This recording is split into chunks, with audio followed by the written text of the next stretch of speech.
Welcome to all of you in this 26th lecture of theory of machine. इस lecture में हमें पढ़ना है बैलेंसिंग ऑफ रेसिप्रोकेटिंग मासेस के बारे में। अब तक हम रोटेटिंग मास के बारे में पढ़ रहे थे जिसमें मास हमारा घूम रहा था। इसमें क्या है, मास हमारा रेसिप्रोकेट कर रहा है। फॉर एग्जाम्पल आप एग्जाम्पल समझ सकते हो स्लाइडर क्रैंक मैकेनिज्म वाला, ठीक है। In application like IC engine, reciprocating compressors, reciprocating parts are continuously subjected to acceleration and retardation along the line of stroke। जो भी लाइन ऑफ स्ट्रोक होगी, लाइन ऑफ स्ट्रोक का मतलब है कि वो लाइन जिसके अलोंग हमारा स्लाइडर या जो पिस्टन होगा वो मूव कर रहा है, that will be our line of stroke. The inertia force is the unbalance force. तो जो इनर्शिया फोर्स होगा वो होगा हमारा अनबैलेंस फोर्स, जिसको हमें बैलेंस करना होगा, ठीक है। अब यहां पे एक इंपॉर्टेंट पॉइंट जरा सा ध्यान दीजिएगा, ठीक है। जब हम रोटेटिंग अनबैलेंसिंग की बात कर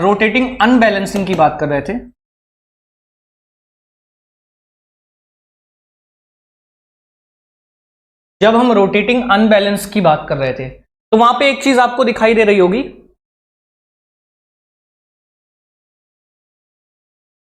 लेट्स से यहां पे मैंने कोई सर्कुलर एक प्लेन बनाया है, उस प्लेन में मेरे पास कोई मास है, ठीक है। और वो मास क्या कर रहा है, वो मास लेट्स से कुछ रोटेट कर रहा है, ठीक है। इस डिस्टेंस को हमने ई बोल दिया, दैट इज द सेंटर और द एक्सिस। तो इस मास पे कितना सेंट्रीफ्यूगल फोर्स लग रहा था बाहर की तरफ, एम ई और ओमेगा स्क्वायर, शाफ्ट का जो एक्सिस ऑफ रोटेशन था। आप अच्छा यहां पे देखो, क्या ये एम ई ओमेगा स्क्वायर कभी बदलने वाला है? अगर मैं मैग्नीट्यूड की बात करूं तो चाहे ये m अब यहां पहुंच जाए तो यहां इस वाले पॉइंट पे कितना फोर्स आ रहा होगा बाहर की तरफ, यहां पर भी आ रहा होगा M E into omega square. इस वाले पॉइंट पे अगर मेरा मास पहुंच गया, इस वाले पॉइंट पे कितना लग रहा होगा,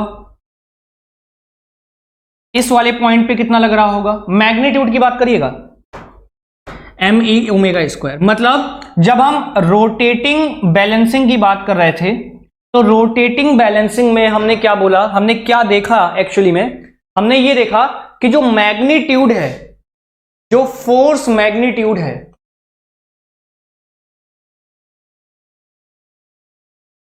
फोर्स मैग्नीट्यूड का मतलब ये हुआ उसकी जो वैल्यू है, जो भी मैग्नीट्यूड है, that is M E omega square, ठीक, एम ई ओमेगा स्क्वायर। तो ये M E omega square that is the magnitude. ये क्या है, ये कांस्टेंट है, नियत है, बदल नहीं रहा है। बदल क्या रहा है, बदल रही है तो हमारी डायरेक्शन। कभी ये इस वाली डायरेक्शन में है, कभी इस वाली डायरेक्शन में है, कभी इस वाली डायरेक्शन में। तो जब रोटेटिंग अनबैलेंसिंग की बात कर रहे थे तो इसमें हमारा जो फोर्स का मैग्नीट्यूड होगा, that magnitude will be constant. Magnitude क्या होगा, वो कांस्टेंट था, बट डायरेक्शन चेंजेस।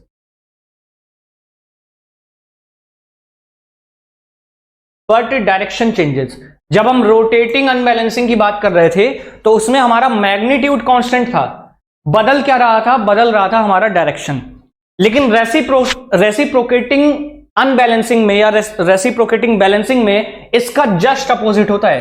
ध्यान दीजिएगा, इसको मैं हटा रहा हूं, क्लियर कर रहा हूं। जब हम रेसिप्रोकेटिंग की बात करेंगे तो इसमें हमारा फोर्स का मैग्नीट्यूड बदलेगा जबकि डायरेक्शन सेम होगी। रोटेटिंग वाले में फोर्स का मैग्नीट्यूड सेम था, सिर्फ डायरेक्शन बदल रही थी, कभी ऊपर की तरफ, कभी 90 डिग्री, कभी नीचे। यहां पर फोर्स का मैग्नीट्यूड बदलेगा जबकि डायरेक्शन सेम रहने वाली है। क्लियर? इस पे भी क्वेश्चन आ चुका है, इसलिए मैंने इसको इंपॉर्टेंट पॉइंट बताया। देखिए, चलिए अब इसमें रेसिप्रोकेटिंग के केस में जो हमारा अनबैलेंस फोर्स होगा वो क्या होगा, the inertia force will be the unbalance force, ठीक है। क्या होगा, इनर्शिया फोर्स ही हमारा क्या होगा, अनबैलेंस फोर्स। तो इनर्शिया फोर्स की वैल्यू कैसे निकालेंगे, तो देखिए फोर्स की वैल्यू होती है m इंटू ए। इनर्शिया फोर्स की वैल्यू कितनी हो जाएगी, मास इंटू एक्सेलरेशन। अब आपको अगर स्लाइडर क्रैंक मैकेनिज्म में याद हो, हमने जो डेरिवेशन किया था स्लाइडर क्रैंक मैकेनिज्म में, पिस्टन की स्पीड निकाली थी हमने, तो पिस्टन की स्पीड का फॉर्मूला क्या आया था, वेलोसिटी ऑफ पिस्टन का फॉर्मूला क्या था बताइए, ये था आर ओमेगा, अगर पिछली क्लासेस आपको याद हो, sine theta plus sign 2 theta divided by यहां पर 2n आया था, ठीक है। और जब हम एक्सेलरेशन निकाल रहे थे तो एक्सेलरेशन का फॉर्मूला क्या आया था, acceleration of that piston, this is the piston, acceleration of this piston, क्या फॉर्मूला आया था, फॉर्मूला आया था आर ओमेगा स्क्वायर, ब्रैकेट में क्या था, cos theta plus cos 2 theta divided by यहां पर n आया था, ठीक है। तो इनर्शिया फोर्स निकालते वक्त हमें यहां पे किसकी जरूरत पड़ेगी, एक्सेलरेशन की, किसकी जरूरत पड़ेगी, एक्सेलरेशन की। तो ये वाला जो एक्सेलरेशन है, ये वाला एक्सेलरेशन उठाकर यहां पर रख दीजिए, तो हमें इनर्शिया फोर्स की वैल्यू मिल जाएगी। चलिए रखते हैं, इसको मैं क्लियर करता हूं और उठा के रखते हैं इनर्शिया फोर्स की वैल्यू, ठीक है। देखिए कितना आएगा इनर्शिया फोर्स की वैल्यू, वैल्यू कितनी होगी, m इंटू ए, ठीक है। तो यहां पे रखा मैंने m, और एक्सेलरेशन कितना था, एक्सेलरेशन की वैल्यू थी आर ओमेगा स्क्वायर और ब्रैकेट में cos theta plus cos of 2 theta divided by n, यही फॉर्मूला था। कितना आ जाएगा, m आर ओमेगा स्क्वायर, ठीक है, ये हो जाएगा m आर ओमेगा स्क्वायर और ब्रैकेट में क्या आ जाएगा, cos theta plus cos of 2 theta divided by n, ठीक है। ये इनर्शिया फोर्स की वैल्यू आ जाएगी। आगे इनर्शिया फोर्स की वैल्यू, अब देखिए यहां पे दो टर्म्स आ रहे हैं, ठीक है। जब मैं एम आर ओमेगा स्क्वायर को एक बार कॉस थीटा के साथ मल्टीप्लाई कराऊंगा तो बनेगा मेरा M are omega square cos theta, और जब दूसरी बार एम आर ओमेगा स्क्वायर को मैं cos 2 theta divided by N के साथ मल्टीप्लाई करूंगा तो मेरा ये टर्म आ जाएगा। दिखाई दे रहा है दोनों टर्म।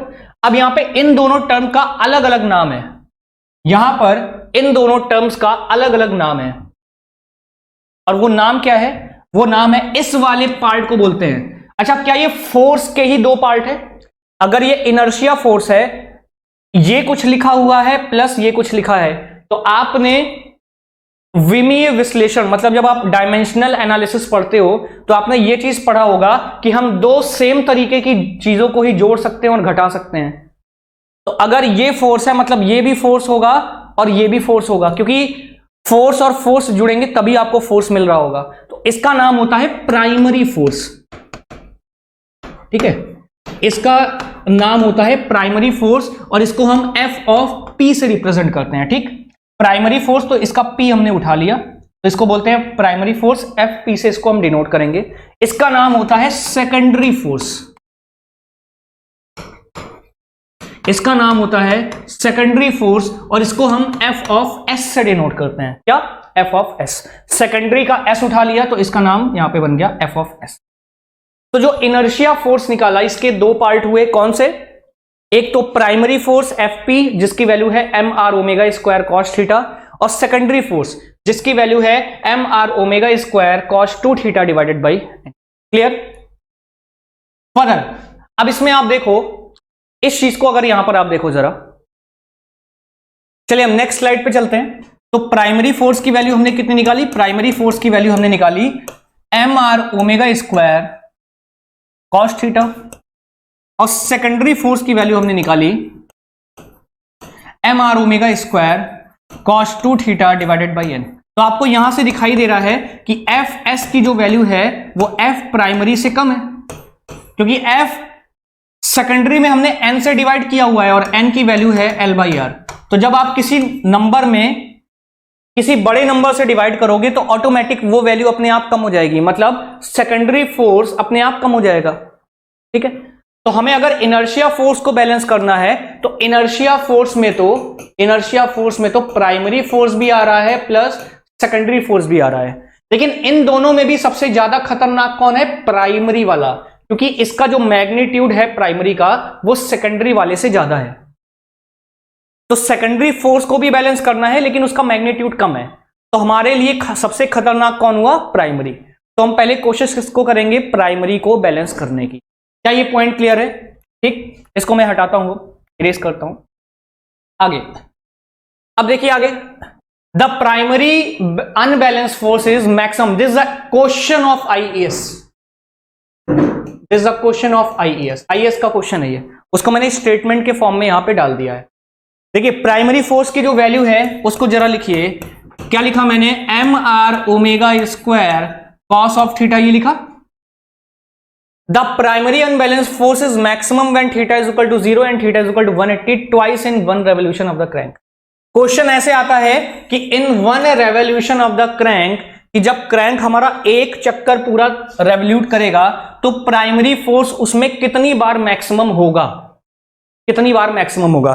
तो देखिए क्या करना है हम यहां पर, एफ प्राइमरी की हमें मैक्सिमम वैल्यू निकालनी है ना, तो क्या करिए D F P divided by D theta is equal to 0 के बराबर कर दीजिए। तो यहां पे हम क्या बोलेंगे, D by D theta of primary force में ये हो गया M are omega square cos of theta is equal to 0। एम आर ओमेगा स्क्वायर को बाहर ले आइए क्योंकि कांस्टेंट है, तो यहां पे सिंपली बचेगा D by D theta of cos theta is equal to 0 और एम आर ओमेगा स्क्वायर बाहर आ गया। ठीक है, यहां से क्या निकल के आएगा, देखिए यहां से क्या M are omega square sine theta is equal to 0, या हम बोल सकते हैं सिंपली हमें देखना है sine theta is equal to 0।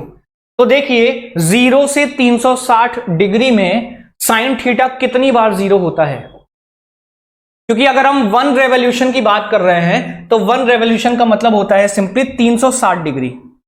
अगर हम वन रेवोल्यूशन की बात कर रहे हैं तो वन रेवोल्यूशन का मतलब होता है कि जब क्रैंक एक चक्कर रेवोल्यूट करेगा वन रेवोल्यूशन, तो उसमें 360 डिग्री रोटेट करेगा, तो उसमें कितनी बार मैक्सिमम होगा, जब साइन थीटा 0 होगा।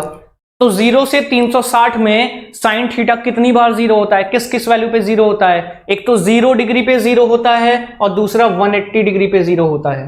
क्लियर? इसलिए मेरा जो प्राइमरी अनबैलेंस फोर्स होगा वो एक साइकिल में, एक रेवोल्यूशन में 2 बार मैक्सिमम वैल्यू मिलेगी, 2 बार उसकी मैक्सिमम वैल्यू मिलेगी। पॉइंट समझ में आ रहा है? प्राइमरी फोर्स एक रेवोल्यूशन में 2 बार आपको मैक्सिमम वैल्यू देगा, क्योंकि यहां पर 2 बार ये क्या हो रहा है, मैक्सिमम वैल्यू अटेन कर रहा है।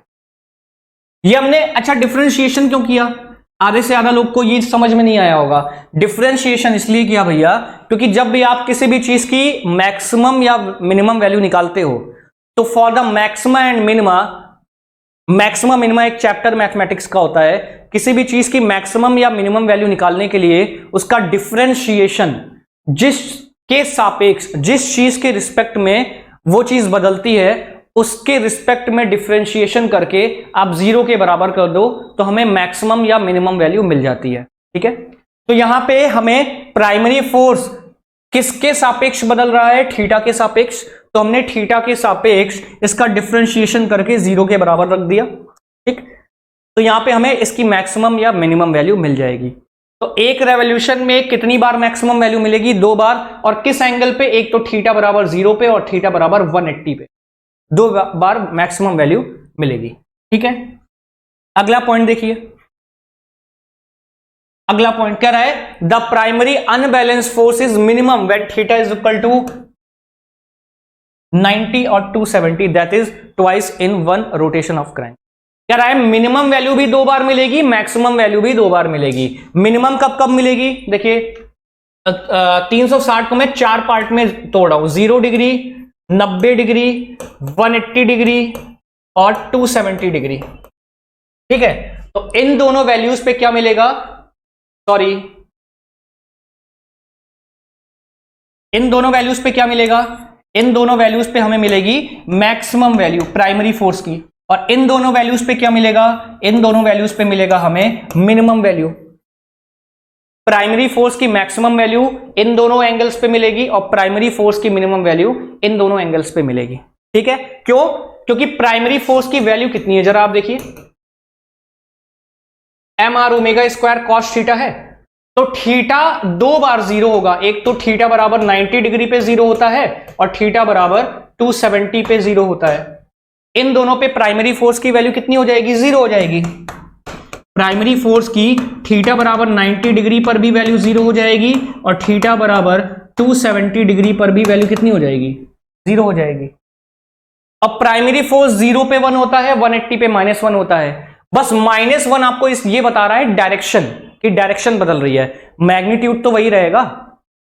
अगर 0 और 180 पे आप वैल्यू निकालो, देखिए यहां पे लिखता हूं मैं F primary which is M are omega square cos theta, तो कॉस थीटा को जरा आप देखिए, कॉस थीटा 0 डिग्री पर कितना होता है, 1 होता है, और थीटा इज इक्वल टू 180 पर -1 होता है। तो माइनस का मतलब आपको बस ये पता चल रहा है कि डायरेक्शन अपोजिट हो गई, लेकिन मैग्नीट्यूड तो उतना ही रहेगा, mr omega square.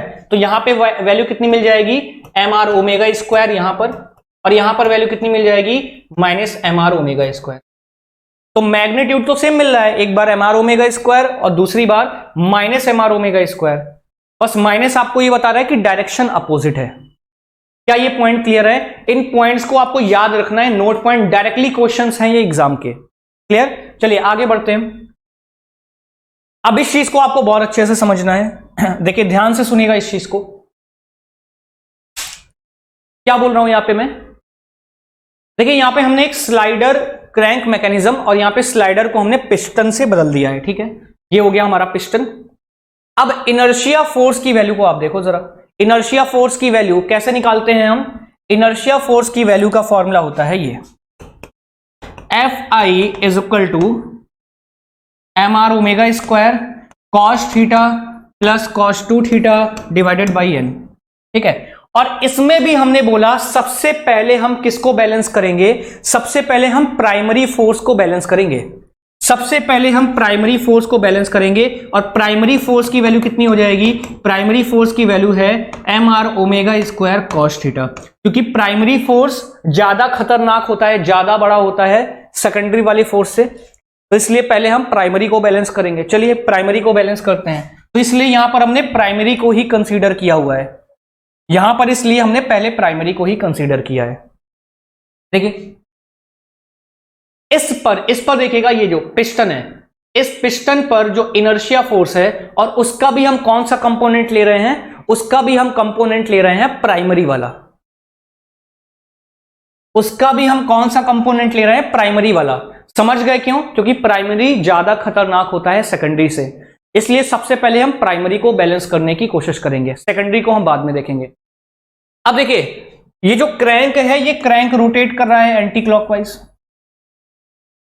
With omega angular velocity, angular speed, और ये थीटा एंगल रोटेट कर चुका है।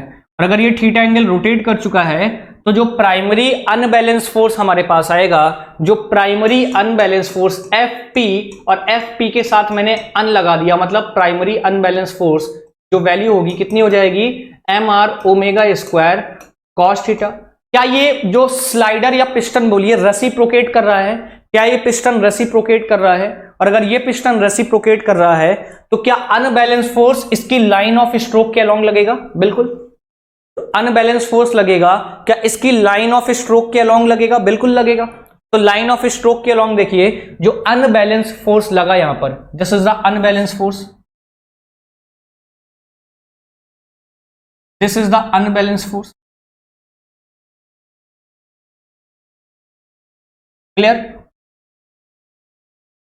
This is the inertia unbalance force, ठीक है, ये हो गया इनर्शिया अनबैलेंस फोर्स। अब आपको यहां पे एक प्राइमरी एक्सेलरेटिंग फोर्स भी तो दिखाई दे रहा है, ये कहां से आया? This is the unbalance force. आप कहोगे कि सर अगर ये ऐसे रोटेट कर रहा है तो अनबैलेंस फोर्स इधर क्यों लगेगा? क्योंकि मैंने बताया था कि जो इनर्शिया फोर्स होता है वो किसी भी चीज के अपोज का, अपने चेंज का अपोज करता है। तो ये क्रैंक इस पिस्टन को किधर ले जाना चाहता है? बाईं तरफ, इधर ले जाना चाहता है ना, बाईं तरफ। तो इनर्शिया फोर्स ऐसे एक्ट करेगा अपोजिट डायरेक्शन में, तो ये पिस्टन जाना चाहता है बाईं तरफ, तो इनर्शिया किधर लगेगा? दाईं तरफ। क्लियर है ये पॉइंट? इनर्शिया किधर लगेगा? दाईं तरफ। क्या ये पॉइंट क्लियर है सबको? बताइए, क्या पॉइंट क्लियर है? ये वाला क्लियर है? चलिए अब देखिए अगला पॉइंट देखिएगा। तो यहां पे जो mr omega square cos theta आया, mr omega square cos theta आया, ये किधर आ रहा है? ये किधर आ रहा है?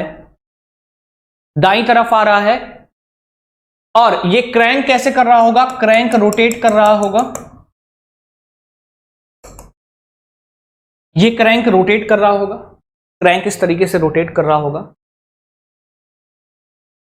अच्छा एक चीज मुझे देख के बताइए, क्या आपको ऐसा नहीं लग रहा है कि ये mr ओमेगा स्क्वायर, अगर मैं यहां पे कोई मास, ध्यान से सुनेगा मेरी बात को ध्यान से सुनेगा, अगर मैं किसी मास m को उठा के इस क्रैंक पिन पे रख देता, अगर, ऐसा तो है नहीं अभी, अगर मैं किसी मास m को उठाकर इस क्रैंक पिन पे रख देता, यहां पे मास m, और उस पर सेंट्रीफ्यूगल फोर्स कितना आ रहा होता, बाहर की तरफ mr⍵² आ रहा होता, ठीक है, और ये थीटा एंगल रोटेट कर चुका है, तो इस पर हॉरिजॉन्टल कंपोनेंट कितना आता, हॉरिजॉन्टल कंपोनेंट इसका आ जाता mr⍵² cos थीटा, और वर्टिकल कंपोनेंट कितना आ जाता, वर्टिकल कंपोनेंट आ जाता mr⍵² sin थीटा, इधर साइन कंपोनेंट आ जाता, ठीक है। तो इस तरफ ये जो mr⍵² cos थीटा लगा, क्या ये बिल्कुल इस तरीके से नहीं लग रहा है कि क्या मेरे पास कोई m मास होता, अगर मैं उसको यहां पर रख देता क्रैंक पिन पे और उसका कंपोनेंट लेता, तो कंपोनेंट लेने पर मेरे पास mr⍵² cos थीटा, यही तो अनबैलेंस फोर्स आ रहा है इस तरफ, बिल्कुल वैसा ही फील हो रहा है। तो आप कहोगे सर mr⍵² sin थीटा कहां गया, दिस mr⍵² sin थीटा कहां गया, this is balanced by the system itself. कैसे, क्योंकि यहां पर हमने ये देखिए बीरिंग लगा रखी है, एक सपोर्ट प्रोवाइड कर रखा है, तो यहां पे जो ऊपर की डायरेक्शन का फोर्स है उसको यहां पे लगने वाले रिएक्शन ने बैलेंस कर लिया ऑलरेडी। अरे यहां पर ये जो क्रैंक को आपने फिक्स किया, यहां पे हिंज किया है, तभी तो रोटेट कर रहा है, तो ये जो mr⍵² sin थीटा लग रहा होगा ऊपर की तरफ, उसको इस सिस्टम ने अपोजिट डायरेक्शन में रिएक्शन लगाकर ऑलरेडी बैलेंस कर लिया। तो जो अनबैलेंस्ड फोर्स बचा रह गया हमारे सिस्टम में, वो mr⍵² cos थीटा ही बच रहा है, जो कि आपको दिखाई दे रहा है, ठीक है, mr⍵² cos थीटा ही लग रहा है जो आपको दिखाई दे रहा है। जरा आगे वाली स्लाइड में देखिएगा, यहां पर इस वाली स्लाइड में देखिएगा, यहां पे आपको समझ में आएगा। अब देखिए जो mr⍵² cos थीटा इस तरफ आया, देखिए mr⍵² cos थीटा आगे की तरफ आया, तो मैंने क्या बोला, किसी मास m को आप यहां पर इमेजिन कर लो, किसी मास m को आप यहां पर इमेजिन कर लो, अगर यहां पर मास m होता तो mr⍵² ऊपर की तरफ लग रहा होता, तो उसके दो कंपोनेंट आते, ठीक है, उसके दो कंपोनेंट कौन कौन से आते, एक तो आता इस तरफ mr⍵² cos थीटा, और ऊपर की डायरेक्शन में क्या आता, ऊपर की डायरेक्शन में आता mr⍵² sin थीटा। तो ये वाला तो बैलेंस हो गया,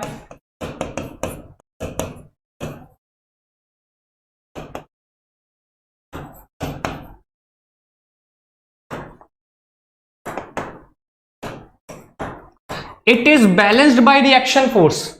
जो इस सिस्टम में यहां पर रिएक्शन फोर्स लग रहा होगा, क्योंकि ये फोर्स ऊपर की तरफ लग रहा है, तो यहां पे लगने वाला रिएक्शन फोर्स नीचे, उसको बैलेंस कर लिया। तो हमारे पास बचा क्या रह गया, सिर्फ बचा रह गया ये primary force unbalanced mr⍵² cos theta.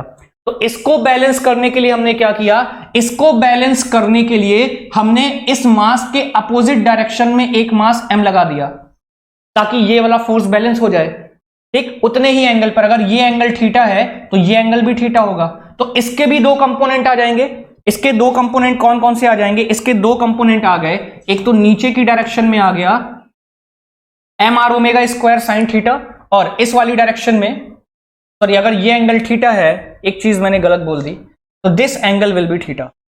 अगर ये एंगल थीटा है तो ये एंगल थीटा होगा। इधर का कंपोनेंट कितना आ जाएगा, mr⍵² cos थीटा, और इस तरफ का एंगल mr⍵² sin थीटा। तो दिस इज ऑलरेडी बैलेंस्ड। हमें सिर्फ किसको बैलेंस करना था, ध्यान से सुनिए, हमें सिर्फ इसको बैलेंस करना था। तो इतने को बैलेंस करने के लिए, mr⍵² cos थीटा को बैलेंस करने के लिए, हमने इस m के अपोजिट में एक दूसरा m मास यहां लगा दिया। इसके भी जब दो कंपोनेंट हुए तो mr⍵² cos थीटा ये तो इस वाले को बैलेंस कर लेगा, इधर वाले को, लेकिन इसने वर्टिकल डायरेक्शन में एक अनबैलेंस फोर्स छोड़ दिया। बात समझ पा रहे हैं, this is the F unbalance in vertical direction, in vertical direction. मतलब आपको ये बात समझ में आ रही है कि जब हम रेसिप्रोकेटिंग के केस में प्राइमरी जो कि हॉरिजॉन्टल फोर्स है उसको बैलेंस करने जा रहे हैं तो वर्टिकल डायरेक्शन में अनबैलेंस आ जा रहा है, और जब हम वर्टिकल डायरेक्शन में बैलेंस करने जा रहे हैं तो हॉरिजॉन्टल डायरेक्शन में अनबैलेंस आ जा रहा है। इसलिए एक स्टेटमेंट मैं बोलने जा रहा हूं, ध्यान से सुनिए। It is impossible to complete balance the reciprocating mass. क्या बोला मैंने? रेसिप्रोकेटिंग मास को कंप्लीटली बैलेंस करना इट इज इम्पॉसिबल, असंभव है। क्योंकि जब आप हॉरिजॉन्टल को बैलेंस करने जा रहे हो तो आपको वर्टिकल में अनबैलेंस मिल जा रहा है, और जब हम वर्टिकल को बैलेंस करने जा रहे हैं तो हमें हॉरिजॉन्टल में अनबैलेंस मिल रहा है। तो जब आप एक को बैलेंस करोगे तो दूसरी डायरेक्शन में बैलेंस मिलेगा, और जब दूसरी डायरेक्शन को बैलेंस करोगे तो इस वाली डायरेक्शन में मिलेगा। इसलिए हम रेसिप्रोकेटिंग के केस में क्या यूज करते हैं? इसलिए हम रेसिप्रोकेटिंग के केस में हम यूज करते हैं पार्शियल बैलेंसिंग। रेसिप्रोकेटिंग के केस में हम यूज करते हैं पार्शियल बैलेंसिंग। अब ये पार्शियल बैलेंसिंग किस चिड़िया का नाम है? पार्शियल बैलेंसिंग का मतलब हुआ थोड़ा सा हम बैलेंस करेंगे हॉरिजॉन्टल डायरेक्शन में और थोड़ा सा हम बैलेंस करेंगे वर्टिकल डायरेक्शन में। क्यों? चलिए नेक्स्ट स्लाइड में, अभी इसको मैं इरेज करता हूं फिर बताता हूं। चलिए, मैंने क्या बोला? मैंने बोला कि मैं पार्शियल बैलेंसिंग यूज करूंगा रेसिप्रोकेटिंग के केस में। जो रेसिप्रोकेटिंग वाला केस है इसमें हम पार्शियल बैलेंसिंग यूज करते हैं, ठीक है। इसमें हम पार्शियल बैलेंसिंग यूज करते हैं। क्यों पार्शियल बैलेंसिंग यूज करते हैं? आपने देखा कि जब हमने हॉरिजॉन्टल को बैलेंस करना चाहा तो हमारे पास वर्टिकल डायरेक्शन में अनबैलेंस कितना आ गया था? F unbalance in vertical direction कितना आ गया था? इसकी वैल्यू है M are omega square sine theta, ठीक है। क्या आया? M are omega square sine theta. This is the F unbalance in vertical direction. F unbalance in vertical direction, M are omega square sine theta, ये है vertical direction में। तो जब theta rotate करते करते कभी एक वैल्यू ऐसी भी आ जाएगी कि जब थीटा विल बी 90 डिग्री, तो थीटा विल बी 90 डिग्री, तो एफ अनबैलेंस जो वर्टिकल डायरेक्शन का फोर्स होगा उसकी वैल्यू बता सकते हैं कितनी आ जाएगी? उसकी वैल्यू आ जाएगी M are omega square, which is the maximum value. Sine की maximum value theta is equal to 90 degree पे होती है, तो ये जो फोर्स मिलेगा मुझे ये 90 डिग्री पर मैक्सिमम मिलेगा। इसका क्या मतलब हुआ? ये जो वर्टिकल डायरेक्शन का फोर्स है ये आपको उठा के फेंकना चाहेगा। इन केस देखिए, जब आप अपनी गाड़ियों को, जब जैसे बाइक को या कार को या सूमो को, कोई भी गाड़ी है आपके पास या बुलेरो को, जब हाई स्पीड पे चलाते हैं तो हाई स्पीड पे देखिए आपको कुछ ऐसी वाइब्रेशंस फील होती हैं, ऐसे वाइब्रेशंस आपको फील होते हैं। वो क्यों होते हैं? क्योंकि यहां पर M are omega square sine theta की वैल्यू मैक्सिमम होती है, ठीक है। और अगर हम इसको और मैक्सिमम बढ़ाते चले जाएं तो मे बी ये केस आ जाएगा कि आपकी गाड़ी जमीन से लिफ्ट हो जाएगी, गाड़ी जो है वो जमीन से लिफ्ट हो जाएगी। इसलिए हम ये भी नहीं चाहते कि वर्टिकल डायरेक्शन में हमें ढेर सारा अनबैलेंस मिले, और हम ये भी नहीं चाहते कि हम अनबैलेंस हॉरिजॉन्टल डायरेक्शन में भी हमें ढेर सारा मिले। देखिए, सबसे पहली कोशिश तो हमारी ये रहती है कि हमें कंप्लीट बैलेंसिंग मिल जाए, लेकिन जब कंप्लीट बैलेंसिंग नहीं मिल पा रही है इन केस ऑफ रेसिप्रोकेटिंग, तो हम पार्शियल बैलेंसिंग यूज करते हैं। क्योंकि पार्शियल बैलेंसिंग से क्या होगा? थोड़ा सा फोर्स हमें अनबैलेंस मिलेगा एक्स डायरेक्शन में, थोड़ा अनबैलेंस फोर्स मिलेगा वाई में, तो थोड़ा थोड़ा ही मिलेगा। अदरवाइज अगर आप एक ही डायरेक्शन को बैलेंस करोगे तो दूसरी वाली डायरेक्शन में आपको ढेर सारा अनबैलेंस मिलेगा। फिर उस ढेर सारे अनबैलेंस फोर्स को कंट्रोल करना बहुत दिक्कत की बात हो जाएगी, विच इज वेरी डिफिकल्ट। तो बात समझ में आ रही है? इसलिए हम रेसिप्रोकेटिंग के केस में पार्शियल बैलेंसिंग यूज करते हैं कि थोड़ा सा हम एक्स डायरेक्शन में बैलेंस करेंगे और थोड़ा सा हम वाई डायरेक्शन में बैलेंस करेंगे, ठीक। चलिए एक और बात यहीं पे देख लीजिए लगे हाथ, कि ये जो M are omega square unbalance force आया, M are omega square sine theta, which is the F unbalance force in vertical direction, ठीक है, इन वर्टिकल डायरेक्शन। इसकी जो मैक्सिमम वैल्यू होगी एफ अनबैलेंस वर्टिकल फोर्स की जो मैक्सिमम वैल्यू होगी that maximum value कितनी हो जाएगी, हो जाएगी mr ओमेगा स्क्वायर। इसी को हम बोलते हैं, एक टर्म आता है हैमर ब्लो, इसी का नाम होता है हैमर ब्लो। जो mr omega square sine theta की मैक्सिमम वैल्यू होती है कितनी होगी, mr ओमेगा स्क्वायर, और कितने एंगल पर, at theta is equal to 90 degree पर। तो ये जो मैक्सिमम वैल्यू आई mr ओमेगा स्क्वायर, इसी को हम बोलते हैं हैमर ब्लो। और इस हैमर ब्लो का काम क्या होता है, गाड़ियों को ऊपर की तरफ उठाना, मतलब गाड़ी को जमीन के कांटेक्ट से ऊपर उठा देना। तो अगर आप हाई स्पीड पे चलाओगे तो आपको ये फील होगा कभी कभी कि आपकी गाड़ी, जैसे बोलते हैं कि 120 से 140 की स्पीड में चलाते हैं तो आपकी गाड़ी उठ जाती है, कभी कभी टायर का जो कांटेक्ट होता है वो जमीन से छूट जाता है, due to this hammer blow. Clear हो रहा है पॉइंट? इसको मैं इरेज कर रहा हूं। तो ये चीज क्लियर हो गई सबको कि रेसिप्रोकेटिंग के केस में हम कंप्लीट बैलेंस नहीं कर सकते, इसलिए हम पार्शियल बैलेंसिंग यूज करते हैं, ठीक। और रोटेटिंग के केस में हम कंप्लीट बैलेंसिंग कर पाते हैं। जो रोटेटिंग बैलेंसिंग होता है, जिसमें मास हमारा रोटेट कर रहा था, उसमें हमें कंप्लीट बैलेंसिंग मिलती है।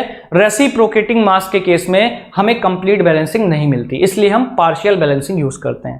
क्लियर हो गया पॉइंट? चलिए पिछली दो स्लाइड जो हमने आगे पढ़ी थी ये देखते हैं। द सेकेंडरी अनबैलेंस फोर्स, इसको देखिए जरा। अब आते हैं हम सेकेंडरी के बारे में। The secondary unbalance force which is maximum when theta is equal to 90, 0, 180 and 270, that is 4 times in a rotation of the crank. अब जो सेकेंडरी फोर्स होता है, सेकेंडरी फोर्स की वैल्यू कितनी होती है, mr omega square cos of 2 theta divided by n। तो ये एक रेवोल्यूशन में कितनी बार मैक्सिमम होगा, जो सेकेंडरी फोर्स होता है, ये सेकेंडरी फोर्स एक रेवोल्यूशन में कितनी बार मैक्सिमम होगा, 4 टाइम्स मैक्सिमम। आपको 4 टाइम्स मैक्सिमम वैल्यू देगा। कैसे निकालेंगे, कुछ नहीं, इसी को डिफरेंशिएट कर लीजिए।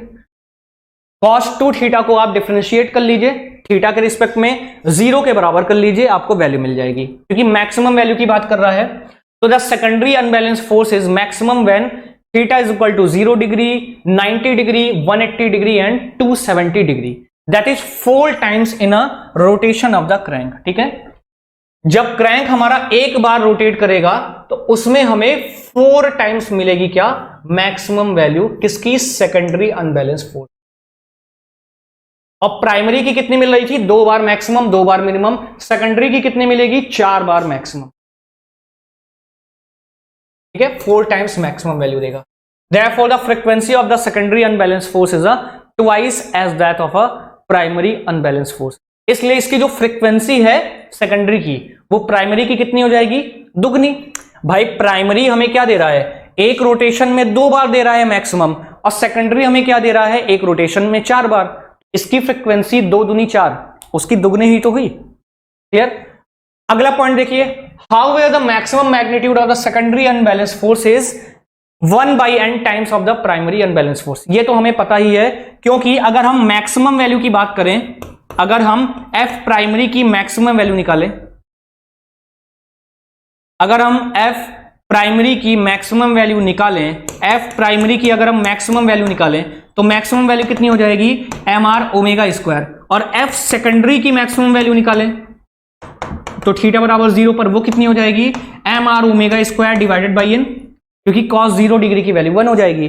तो यही बोल रहा है कि जो मैग्नीट्यूड है सेकेंडरी फोर्स का, ठीक है, जो एफ एस है, क्या वो F S M are omega square divided by N है। और क्या एम आर ओमेगा स्क्वायर को मैं एफ प्राइमरी मैक्स लिख सकता हूं, यहां से देखिए, क्या एम आर ओमेगा स्क्वायर को मैं एफ प्राइमरी मैक्स लिख सकता हूं, वहां लिख दीजिए, ये मैक्सिमम वैल्यू है, तो इसको मैं लिख सकता हूं F primary maximum divided by N.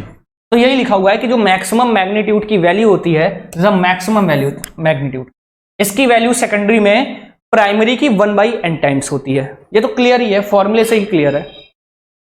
ठीक, this is very important, this line and this line is very important, जो हमने पढ़ा हुआ है, दिस नोट पॉइंट, इसको आपको याद रखना है, सारे नोट पॉइंट्स, ठीक है। चलिए, देयरफॉर इन केस ऑफ, आगे अगली स्लाइड पे है, therefore in case of low and moderate engine speed, in case of low और moderate engine speed generally secondary unbalance force is neglected. आपको समझ में आ गया, क्योंकि जो सेकेंडरी की वैल्यू होती है that is maximum value, sorry, there is a maximum value, ये मैक्सिमम वैल्यू क्या होता है, प्राइमरी का 1/n होता है।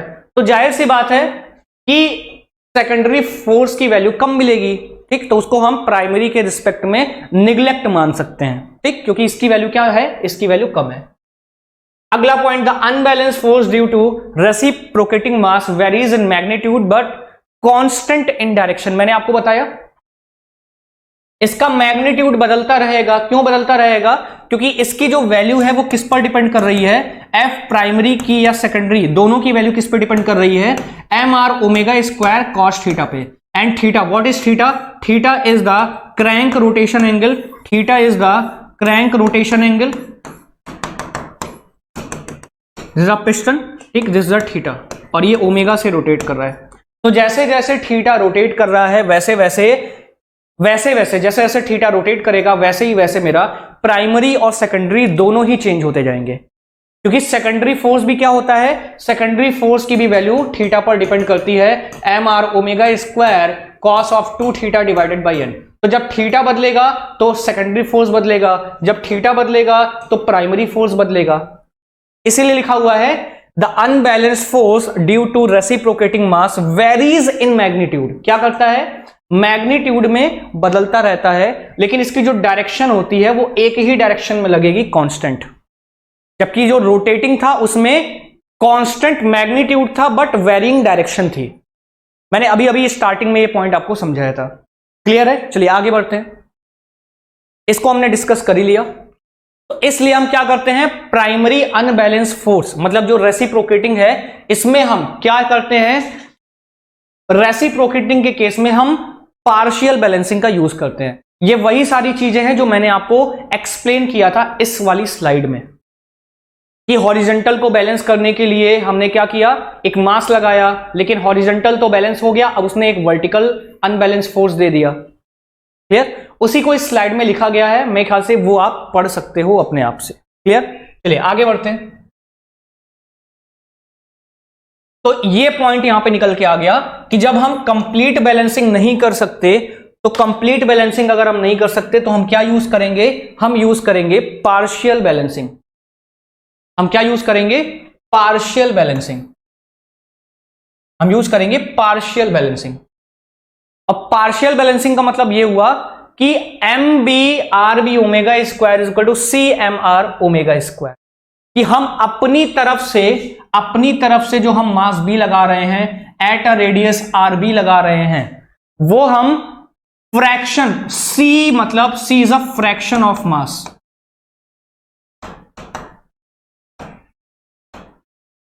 कितना फ्रैक्शन ऑफ मास हम बैलेंस करना चाह रहे हैं। ठीक है, मतलब हॉरिजॉन्टल डायरेक्शन में हम कितना फ्रैक्शन ऑफ मास बैलेंस करना चाह रहे हैं, ये है इस M B R B omega square का मतलब। ठीक है, यही यहां पर लिखा हुआ है, देखिए, the force M B R B omega square cos theta is responsible for balancing the primary unbalance force, but due to unbalance mass a maximum unbalance force M B R B omega square perpendicular to the line of stroke, मतलब hammer blow की बात कर रहा है। Line of stroke ऐसे है और इसके परपेंडिकुलर डायरेक्शन यही तो है, और ऊपर की डायरेक्शन में हैमर ब्लो ही तो लग रहा था जो गाड़ियों को उठाता है ऊपर की तरफ, वो डेवलप हो जा रहा है। ठीक है, therefore the effect of balancing is that to change the direction of the maximum unbalanced force। इसलिए हम क्या करेंगे, यहां पे पार्शियल बैलेंसिंग का यूज करेंगे। अब हम इतना फोर्स बैलेंस करेंगे, मतलब एम आर ओमेगा स्क्वायर जो टोटल अनबैलेंस फोर्स है, इसका हम सी भाग ही इतना ही बैलेंस करेंगे, बाकी जो 1 माइनस सी पार्ट रहेगा वो अनबैलेंस बचा रहेगा। ठीक है, चलिए आगे देखिए, उसको अभी हम देखते हैं। पहले क्वेश्चन देखते हैं, the magnitude of secondary force is the primary force. क्या है, सेकेंडरी फोर्स बड़ा होता है, बराबर होता है, छोटा होता है प्राइमरी से, क्या होता है, the magnitude of secondary force is less than the primary force. यही तो देखा हमने, सेकेंडरी फोर्स छोटा होता है। The primary unbalance force is maximum, कितनी बार प्राइमरी अनबैलेंस फोर्स कितनी बार मैक्सिमम होता है, एक रेवोल्यूशन में 2 बार हमने देखा था। ठीक, primary unbalance force due to inertia, कह रहा है इसमें से कौन सी वैल्यू प्राइमरी फोर्स की है, तो मैंने आपको बताया M are omega square cos theta. ठीक, आंसर यहां पे क्या हो जाएगा, ऑप्शन नंबर बी। इसमें आंसर क्या हो जाएगा, ट्वाइस। आगे देखिए, अब देखिए क्या है कि जो हॉरिजॉन्टल डायरेक्शन है, उस हॉरिजॉन्टल डायरेक्शन में हमने कितना मास को बैलेंस किया, हमने C M are omega square cos theta इतने को बैलेंस कर लिया, इतने को हमने बैलेंस कर लिया। मतलब अगर मैं आपको सही से फिगर दिखाऊं तो देखिए, इस वाले पार्ट में, इस वाले फिगर में अब जो ये एम आर ओमेगा स्क्वायर यहां पे मैंने मास लगाया हुआ है, इस मास की वैल्यू को मैं सी टाइम्स रख रहा हूं। कितना मास था यहां पे, कितना अनबैलेंस मास ऊपर की तरफ लग रहा था, एम आर ओमेगा स्क्वायर, ठीक है, एम आर ओमेगा स्क्वायर। अब यहां पे मैं सी वैल्यू रख रहा हूं, मतलब टोटल मास में यहां पे अगर मैं बात करूं एम बी रख रहा हूं, यहां पे मैं मास कितना रख रहा हूं, एम बी रख रहा हूं, और इस एम बी की वैल्यू कितनी हो जाएगी, इस एम बी की वैल्यू हो जाएगी सी इंटू एम। क्लियर है पॉइंट, इस एम बी की वैल्यू कितनी हो गई, सी इंटू एम। मतलब मैं अनबैलेंस्ड मास का कितना मास बैलेंस करना चाह रहा हूं, ये एम बी मास हम अपनी तरफ से पुट कर रहे हैं।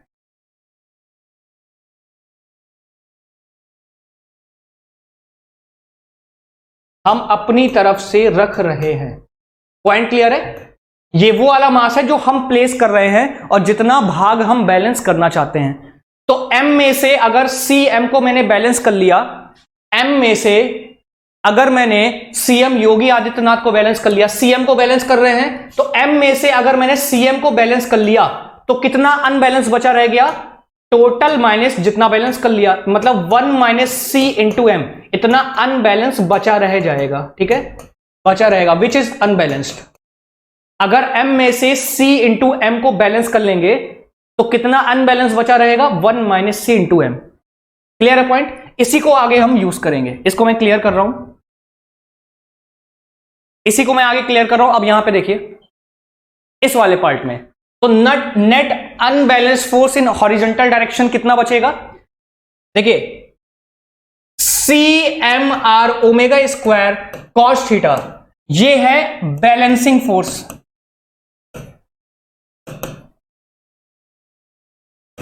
Balancing force in horizontal direction. ठीक है, और टोटल लग कितना रहा था, टोटल अनबैलेंस कितना था, टोटल अनबैलेंस्ड फोर्स कितना था, total unbalanced force in horizontal direction कितना था, total unbalanced force in horizontal direction कितना था, वो था M are omega square cos theta. तो अगर इतना हम बैलेंस कर रहे हैं और टोटल इतना अनबैलेंस था, तो अब कितना नेट अनबैलेंस बचा रह जाएगा, तो नेट अनबैलेंस्ड फोर्स कितना बचा रह जाएगा, टोटल में से M are omega square cos theta में से क्या करिए, माइनस कर दीजिए जो हम बैलेंस कर रहे हैं। और बैलेंस कितना कर रहे हैं, ये वाला part, C M are omega square cos theta. ये समझ में आ रहा है, ठीक है। इसमें क्या करिए, क्या कॉमन मिल रहा है आपको, देखिए 1 माइनस सी बचेगा और यहां पर M are omega square cos theta, ये आ जाएगा। और अगर C M are omega square cos theta है तो इसके वर्टिकल डायरेक्शन में क्या आ जाएगा, वर्टिकल डायरेक्शन में आ जाएगा टोटल अनबैलेंस फोर्स, इसी का साइन कंपोनेंट। क्लियर, तो ये देखिए अगर हॉरिजॉन्टल डायरेक्शन में इतना अनबैलेंस्ड फोर्स बचा, this is the unbalanced force, और वर्टिकल डायरेक्शन में इतना अनबैलेंस्ड फोर्स बचा, तो मैं नेट रिजल्टेंट अनबैलेंस्ड फोर्स कैसे निकाल सकता हूं, नेट रिजल्टेंट अनबैलेंस फोर्स कैसे निकलेगा, देखिए दो फोर्स आ गए, एक तो हॉरिजॉन्टल डायरेक्शन में अनबैलेंस और दूसरा वर्टिकल डायरेक्शन में अनबैलेंस। तो दो फोर्स हैं, दो फोर्स का रिजल्टेंट कैसे निकाला जाता है, रिजल्टेंट कैसे निकलेगा, F H square plus F V square under root में। ठीक है, तो दोनों का स्क्वायर करके यहां पे जोड़ दीजिए तो ये आ जाएगी value. This is the resultant unbalanced force which is the sum of horizontal and resultant vertical force. Clear है पॉइंट, क्या ये पॉइंट सबको क्लियर है, ये कैसे निकाला हमने, कुछ नहीं, कितना पार्ट हम बैलेंस कर रहे हैं? टोटल अनबैलेंस्ड फोर्स था M are omega square cos theta, इसमें से हमने सी पार्ट बैलेंस करना चाहा, तो अगर हम C M are omega square को कॉस थीटा को बैलेंस कर लेंगे तो नेट अनबैलेंस फोर्स कितना बचेगा? इतने में से इतना घटा दीजिए, जो आया वही हॉरिजॉन्टल डायरेक्शन का अनबैलेंस फोर्स बचेगा, और इतने का वर्टिकल कंपोनेंट ले लीजिए तो वो साइन में आ जाएगा। मेरे ख्याल से ये पॉइंट क्लियर होगा। ठीक, चलते हैं आगे। क्वेश्चन देखिए, the balancing of rotating and reciprocating parts of an engine is necessary when it runs at. कब जरूरत पड़ती भैया? हमें कम स्पीड पे तो कोई जरूरत ही नहीं पड़ती, क्योंकि ओमेगा स्क्वायर कम होगा। बैलेंसिंग करने की जरूरत पड़ती है एट ए हायर स्पीड, क्योंकि हायर स्पीड पे अनबैलेंस फोर्स की वैल्यू बहुत ज्यादा हो जाती है। तो यहां पे कितना आ जाएगा? At a high speed. Clear point? अगला question, in order to balance the reciprocating mass. अब रेसिप्रोकेटिंग मास को अगर बैलेंस करना है, primary and secondary forces must be balance, primary couple must be balance, all secondary couples must be balance, all options are correct. क्या कह रहा है कि अगर हमें रेसिप्रोकेटिंग मास को बैलेंस करना है तो रेसिप्रोकेटिंग मास को बैलेंस करने के लिए क्या करना पड़ेगा? Primary and secondary forces must be balance, यही तो करना पड़ेगा। प्राइमरी और सेकेंडरी दोनों फोर्स को क्या करना पड़ेगा? बैलेंस करना पड़ेगा। अच्छा, यहां पे हम कपल की बात क्यों नहीं कर रहे हैं? क्योंकि मेरे पास रेसिप्रोकेटिंग मास है। अगर मेरे पास रोटेटिंग मास होता तब हम कपल की बात करते, मूवमेंट जो क्रिएट हो रहा था। यहां पे तो बस ये रेसिप्रोकेट कर रहा है, और रेसिप्रोकेट के लिए प्राइमरी और सेकेंडरी दो ही फोर्स जनरेट हो रहे थे अनबैलेंस में। क्लियर है पॉइंट? तो सही ऑप्शन हो जाएगा primary and the secondary forces must be balance. अगला, in reciprocating engines primary forces are, क्या होते हैं? क्या कंप्लीट बैलेंसिंग हम कर लेते हैं? क्या रेसिप्रोकेटिंग के केस में हमें कंप्लीट बैलेंसिंग मिलती है? नहीं, कंप्लीट बैलेंसिंग तो नहीं मिलती, तो ये तो गलत हो जाएगा। क्या पार्शियली बैलेंस करते हैं? हाँ। क्या अभी हमने पढ़ा? रेसिप्रोकेटिंग के केस में हम पार्शियल बैलेंसिंग यूज करते हैं, तो करेक्ट ऑप्शन हो जाएगा आर, पार्शियली बैलेंस्ड। क्लियर? चलिए, अब पार्शियल बैलेंसिंग ऑफ लोकोमोटिव, ये एक नया टॉपिक बचा है जो हम लास्ट लेक्चर में अपने हम कवर करेंगे। ठीक है, इसको हम लास्ट वाले लेक्चर में कवर करेंगे। आज के लिए इतना हम छोड़ देते हैं, यहां से हम नेक्स्ट लेक्चर में स्टार्ट करेंगे। इसको आप अच्छे से रिवाइज करिएगा। ठीक है, जो भी कंफ्यूजन हो उसको बार बार पढ़िए। मैंने बहुत इजी वे में समझाने की आपको कोशिश की है। ठीक, जितना टॉपिक दिया जा रहा है, जितना मैटर दिया जा रहा है, this is more than sufficient. ज्यादा फालतू की चीजों में मत पढ़िएगा, क्योंकि ज्यादा आप पढ़ेंगे और वो एग्जाम में आएगा नहीं, तो वो आपका फालतू का दिमाग ही खराब करेगा। ठीक, इन चीजों को रिवाइज करिए, क्वेश्चंस की प्रैक्टिस करिए। बाकी मिलते हैं next class. Okay, thank you.